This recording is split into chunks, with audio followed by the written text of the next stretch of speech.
Vámonos.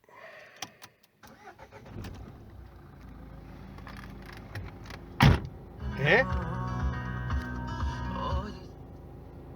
Pero bueno, se ha encendido la luz de falla del motor. ¿Qué hacemos ahora? Atrás quedaron los tiempos en donde la carburación se llegaba a cabo a través del carburador, la alimentación del motor estaba controlada por el carburador y el encendido por el delco, ¿no? Por los platinos y el delco. Poco a poco, en los años 80 empezó, finales de los 70-80, empezó a desembarcar en el mundo de la automoción la electrónica. Al principio fue de una manera tímida, con el encendido transistorizado, que cogía la corriente que iba al primario de la bobina y que pasaba a través de los platinos y la derivaba a través de unos transistores. De esta forma se conseguía que los platinos aumentaran su vida porque no pasaba mucha corriente a través de ellos y una mayor intensidad de chispa. Sin embargo, el desembarco final se produjo con los autómatas, tanto en el mundo de la industria, digo, como en el mundo de la automoción en particular. Los autómatas nos permitieron un control más preciso de la inyección del combustible y del encendido en cada momento según la carga que tenía el motor. Además, nos permitieron la posibilidad de poder configurar diversos modos de conducción, haciendo que pudiéramos hacerlo más sport, haciendo una conducción más económica, más normal, etc. Y por último, los autómatas nos permitieron la posibilidad de hacer una autodiagnosis que facilitara la reparación del motor, de las averías del motor. Los autómatas en el mundo de la automoción se llaman ECUs, es decir, Electronic Control Unit o Engine Control Unit. El sistema de control del motor se realiza a través de un autómata o computadora que se llama Electronic Control Unit o abreviado ECU. La Electronic Control Unit necesita unas entradas que no son sino unos datos que le proporcionan los distintos sensores que están a bordo del coche.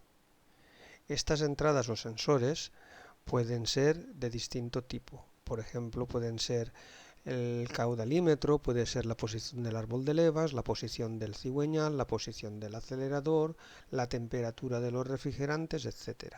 Con estas entradas y la programación interna que tiene la ECU, se comandan unas salidas a los actuadores. Los actuadores pueden ser las bobinas de las bujías, los inyectores, la válvula EGR, etc. Para poder comunicarnos con la ECU necesitamos un puerto a través del cual podamos leer los códigos que tiene la ECU de error, podamos reprogramarla, podamos hacerle una diagnosis avanzada, etc. Y todo bajo la normativa sobre la cual la ECU está programada. Un vehículo podrá llevar varias programaciones o incluso varias ECUs para poder seleccionar los distintos modos de conducción, como por ejemplo Sport, Normal, etc. Y todas ellas seleccionables a través de un selector en el cuadro de mandos o bien a través del LCD de control que lleve o incorpore el propio vehículo. En 1988, en California, se hace una legislación que posteriormente se adoptaría en 1991, donde se obliga a los coches a tener un sistema a bordo para el control de las emisiones. Este sistema iba a chequear distintos componentes y cuando alguno de ellos fallara, pues encendería una lucecita en el tablero de instrumentos indicando al conductor que había un error. Sin embargo, este estándar llamado OBD1 era muy abierto, de forma que cada constructor de automóviles monitorizaba distintas cosas. Así, en 1996 salió el estándar OBD2, que tenía dos importantes novedades. La primera es que normalizaba más todos los sensores a bordo que llevaban el control de emisiones, y la segunda es que independientemente del funcionamiento de los sensores, si las emisiones pasaban un 50% más de las nominales, Entonces se encendía la lucecita de fallo en el tablero de instrumentos. Aquí en Europa se desarrolla, basado en el OBD2 americano, el estándar EOBD, European On-Board Diagnosis. El estándar europeo se diferencia del estándar americano en dos cosas principalmente. La primera es que el estándar americano tiene un sistema de seguimiento de las evaporaciones del depósito de combustible que aquí en Europa no se tiene y por lo tanto no se controla. Y la segunda cosa es que la comprobación de cada uno de los sensores o componentes que tienen los diferentes sistemas a bordo del automóvil o del vehículo se comprueban de una manera más exhaustiva que en el estándar americano, lo cual implica que se debe de ir a sensores de alta calidad o sensores originales. No valen los sensores estándar, o dan muchos más problemas los sensores estándar a la hora de montarlos en un vehículo. En Europa se hace obligatorio el European On-Board Diagnosis para todos los vehículos de gasolina a partir del año 2000. Para los diésel se hace obligatorio a partir del año 2003 y para los camiones a partir del año 2005. Sin embargo, a partir del año 2000 se observa que los distintos fabricantes de vehículos van incorporando otros autómatas para la gestión del vehículo. Por ejemplo, un autómata para el control eléctrico de la dirección, para el sistema de frenos ABS, otro autómata, por ejemplo, para todo el tema antirrobo de llaves y tal, ¿no? Otro autómata, por ejemplo, puede ser incluso para el equipo de radio y el GPS del coche. Bien, pues todos estos autómatas que se estaban incorporando en los automóviles o en los vehículos se tenían que comunicar a través del puerto OBD2. Con objeto de que esta red de autómatas o de ordenadores se pudieran comunicar, se crea en 2008, que se hace obligatorio en Estados Unidos, el estándar CAM, para que todos puedan hablar a través del puerto OBD2. Y hasta aquí la historia del OBD2. La siguiente pregunta lógica es: ¿qué nos depara el futuro? En el futuro se está preparando, si no se ha terminado ya, el estándar OBD3. Y lo que prevé este estándar es el desembarco, digamos, en los vehículos, en el mundo de la automoción, de las telecomunicaciones. Con las telecomunicaciones conseguiremos dos cosas. La primera, todos estos autómatas que están a bordo de los vehículos funcionan con un software. Y ese software, al igual que con nuestros teléfonos móviles, de vez en cuando hay que actualizarlo. Si ahora, para actualizar ese software, nos lo hace el concesionario cada vez que llevamos el coche al taller, con las telecomunicaciones podremos automatizar la actualización del software, al igual que se actualiza el software de nuestro teléfono móvil por la noche, ¿no? La segunda cosa que se conseguirá con este estándar es el informar de que un vehículo está contaminando más de lo normal. Si al usuario se le enciende la lucecita del motor, que como hemos visto significa que hay algo mal en el motor y que el vehículo está contaminando más de lo que debiera, si se ignora esa lucecita y se continúa circulando, las autoridades medioambientales podrán inmovilizar ese vehículo e incluso es posible que pongan multas por este concepto, ya que se informará del número VIN del vehículo. Cuando la ECU hace sus comprobaciones es posible que encuentre algún error. Entonces emitirá un código de error. Las causas por las que se emite un código de error son varias. La primera es un error en el parámetro que mide el sensor. Esto suele ser debido a un error mecánico que habrá que corregir y que produce un error en lo que se está midiendo. La segunda es un error en el propio sensor. Normalmente, si se estropea el sensor, habrá que sustituirlo. La tercera causa es un error de conexión entre el sensor y la ECU debido a una derivación a tierra o a un corto del cableado, la cuarta es un propio error de la ECU, como puede ser un error de programación o un error en las soldaduras de alguno de los componentes de la ECU. La quinta puede ser un error de algún actuador y que el actuador no se comande bien o haya que sustituirlo. Y la sexta es un error de conexión entre algún actuador y la ECU debido precisamente a algún corto o algún circuito abierto. Para que podamos hablar o interactuar con la ECU y que nos diga los códigos de errores o parámetros que tiene guardados, o bien le podamos cargar software o actualizaciones de software, tendremos que hacerlo a través de un puerto OBD que se encuentra en el coche. A este puerto tendremos que conectarle alguna de estas tres cosas, o bien un cable, o bien un emisor y receptor de Wi-Fi, o bien podremos enchufarle también un emisor y receptor de Bluetooth. Será a través de estos tres medios como la ECU envíe o reciba información. Esta información la recibirán o la enviarán distintos dispositivos. Podemos tener, por ejemplo, un simple lector de códigos o un equipo escáner portátil que se enchufa a través de un cable normalmente al coche. También puede ser un teléfono o tablet o iPad en el cual hay un software descargado previamente y se conecten a través del Wi-Fi o el Bluetooth. Puede ser a un equipo de diagnosis avanzado o específico de una marca que normalmente se conecta a través del cable a un PC o equipo portátil. O incluso puede ser un equipo de reprogramación muy avanzado que cambie los parámetros de funcionamiento del motor, que proporcionará nuevas características de potencia y consumos que habrá que verificar en un banco de pruebas. Para saber qué es lo que le ocurre al coche, lo mínimo que necesitamos es un lector de códigos. El lector de códigos se tiene que conectar al puerto ODB2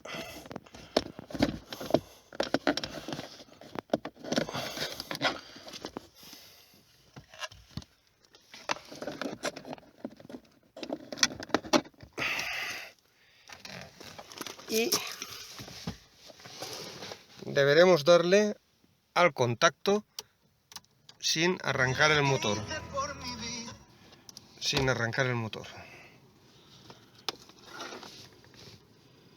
Entonces le daremos a Enter. Empieza a leer qué tipo de protocolos hay y nos dice que tiene encontrado un código de error. Le volvemos a dar a Enter. Nos dice que hay un fallo pendiente de ser corregido y aquí está. El código de error es el P0101. Este lector de códigos nos permitirá también borrar el código de error, que es algo que no queremos hacer ahora. Pero con esto ya tenemos un punto de partida para saber qué le ocurre al coche. Podremos buscar en internet qué es este código de error para este coche y cuando aparece este código de error, qué es lo que le ocurre al coche. Un lector de código un poco más avanzado es este, que en concreto nos permitirá conectar una tablet o un teléfono Android a través del USB.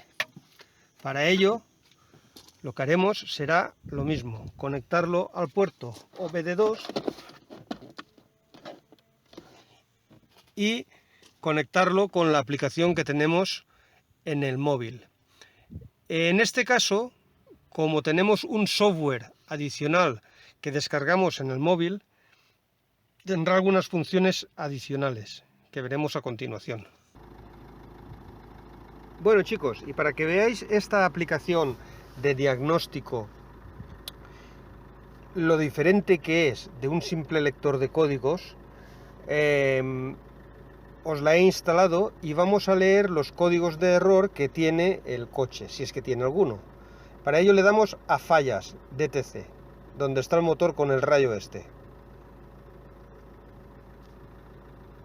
Nos dice lo que va a escanear y le damos a leer. ojito con el tema de limpiar. Cuando el motor está en marcha como ahora, no darle a limpiar los códigos, porque podemos tener un problema con la unidad de control electrónica y podemos fastidiarlo. Así que solamente los leeremos. Le damos a leer y empieza a leernos los códigos. Bien, los primeros códigos que nos salen, o el código que nos sale es el P0101, que ha salido hasta 22 veces. ¿Vale? Insisto, no debemos de darle al botón de la basura esta que elimina el código de error mientras el coche esté en marcha. Esto lo tendremos que hacer siempre con el motor parado.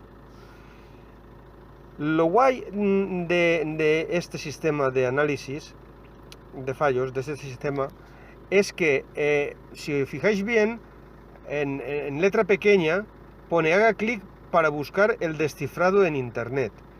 Es decir, el programa nos conecta a este código de fallo y busca en internet la solución que pueda hacer. Vamos a darle clic. Le damos clic, se nos abre internet y aquí en el Google pone el código de error y la marca del coche.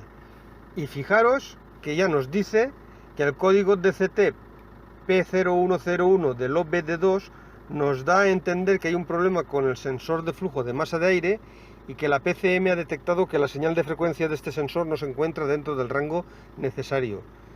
Bueno, la cuestión es que a continuación nos aparecen los síntomas y la correcta solución de este error, con unos vídeos que debe de haber por YouTube. Incluso si tenemos suerte, como podéis ver en el tercer vídeo, hay un vídeo específico del modelo del coche que tenemos, que es el Dacia Duster, en donde se muestra cómo limpiar el sensor de flujo de masa de aire.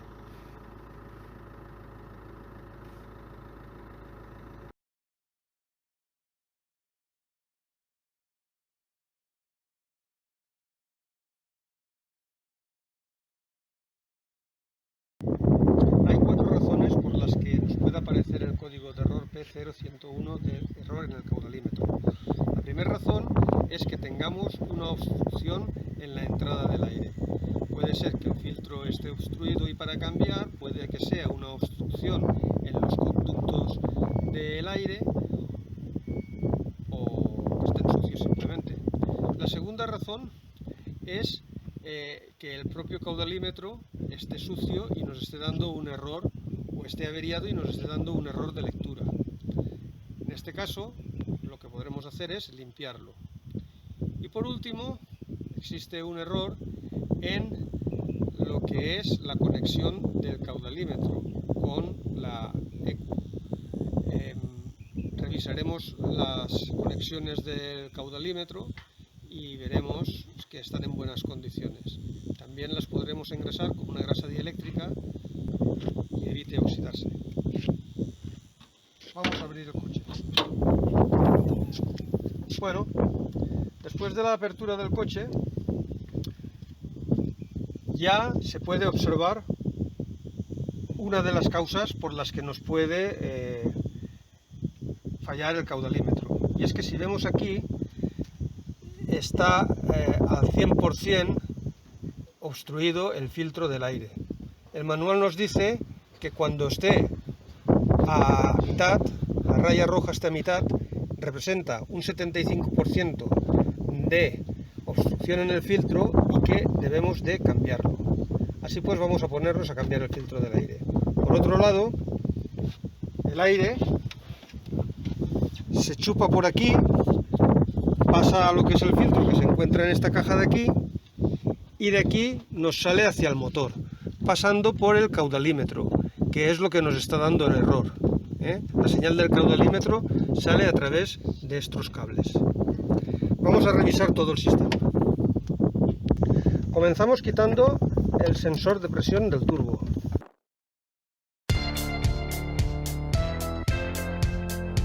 Seguido quitamos o desconectamos el tubo de entrada del aire, el cual verificaremos de que no tiene nada, que está limpio.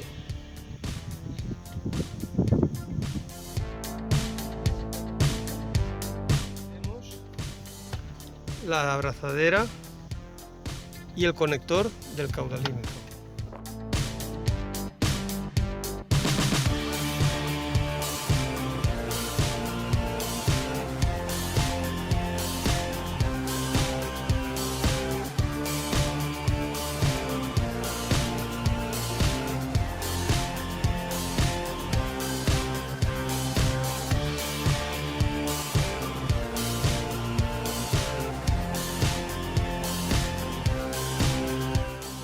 Usaremos un tornillo Torx de 25.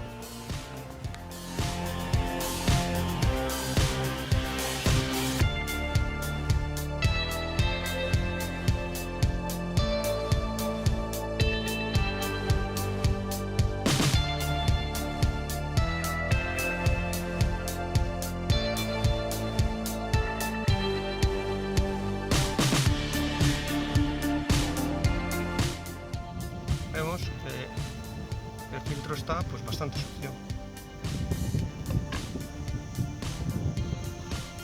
No hay ninguna obstrucción mayor, con lo que ahora podremos poner el filtro nuevo.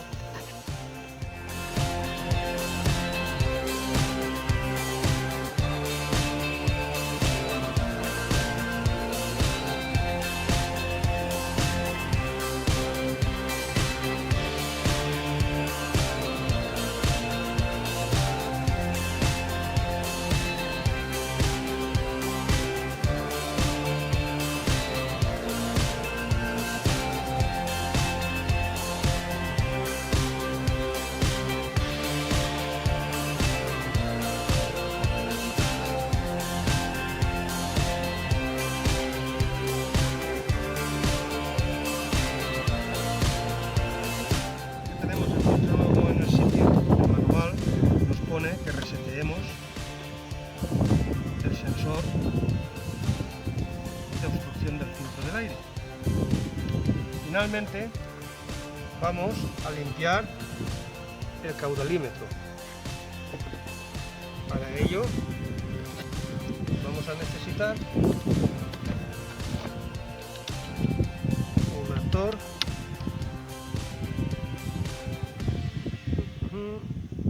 del 30.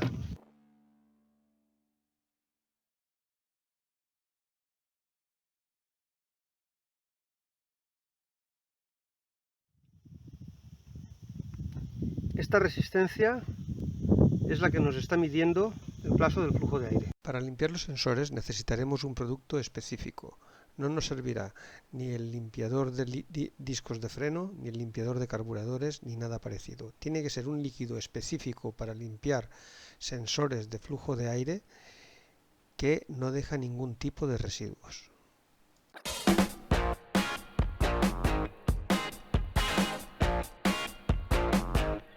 Producto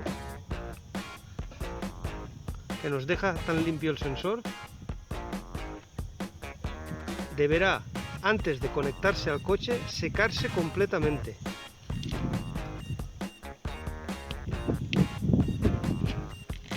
Cada vez que se reemplaza el sensor, se debe de reemplazar esta junta tórica. Desgraciadamente no he podido conseguir una, así que tendré que reutilizarla. No obstante, le voy a dar una pequeña limpieza con jabón neutro y agua, mientras se nos seca el sensor. Una vez seco el caudalímetro, vemos lo limpio que está ahora.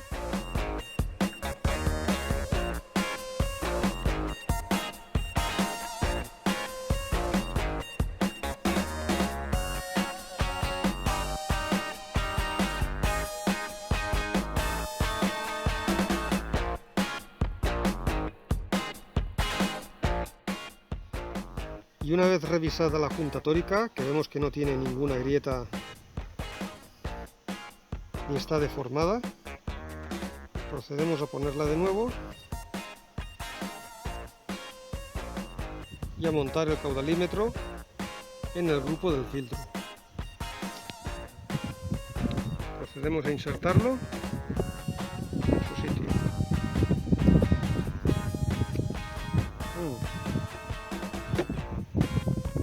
Simplemente le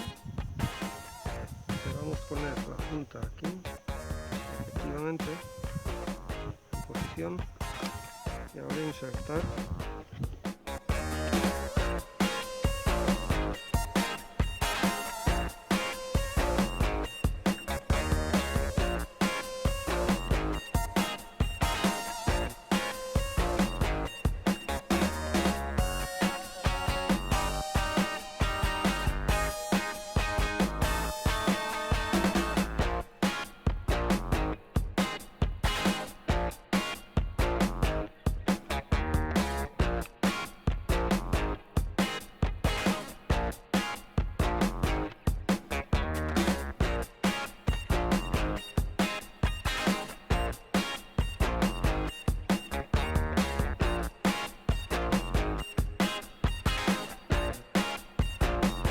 Para evitar que nos dé errores de contacto el conector, limpiamos con un poco de limpiacontactos y ponemos un poquitín de grasa dieléctrica.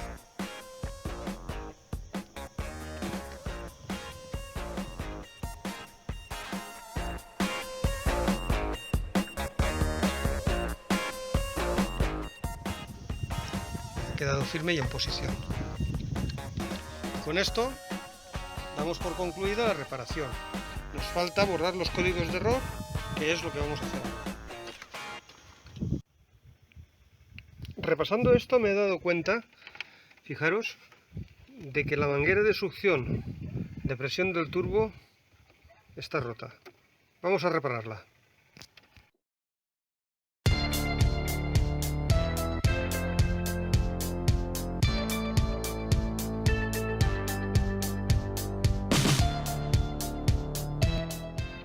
Como no me gusta cómo ha quedado y he encontrado este trozo de manguera de gasolina, voy a sustituir la manguerita esta por un trozo nuevo.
Bien, y con esta queda perfectamente sustituida